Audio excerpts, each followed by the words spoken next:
এখন দেখেন এই যে বাচ্চাগুলো এখান থেকে লিচু চুরি করবে, গাছ থেকে ডিল দিয়ে লিচু পেড়ে নিয়ে যাবে। দেখতে পাচ্ছেন তারা চুরি করার জন্য প্রস্তুতি নিচ্ছে। দেখেন খুবই ভয়ঙ্কর একটা জিনিস। এই দেখছেন গাছে ডিল দিচ্ছে। এই যে এই গাছগুলো ব্যাপারীরা কিনেছে, ব্যাপারীরা কিনে এই গাছগুলো প্রতি রাত্র পাহারা দেয় বাদুড়ের হাত থেকে রক্ষা করার জন্য।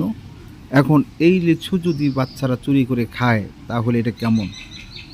তারা লিচু পুঁজি দিয়ে কিনে কিনে আবার পাহারার টাকা দেওয়া দিতে হয়, এর মধ্যে বাচ্চারা লিচুগুলো চুরি করে নিয়ে যাচ্ছে। দেখতে পাচ্ছেন কলাবাগের ভিতরে চলে গেছে। এই যে কলাবাগানের ভিতরে দূর করতেছে। তারপরে কি ঘটনা ঘটে দেখুন। এরপরেই এখানে ঘটে যাবে অন্যরকম একটা ঘটনা।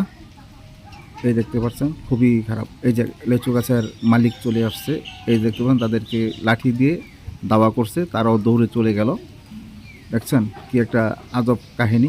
এখানে লিচুগুলো কিনে তারা সারা রাত্র পাহারা দিয়ে দিনের বেলা যদি এভাবে বাচ্চারা চুরি করে তাহলে কেমন হয়?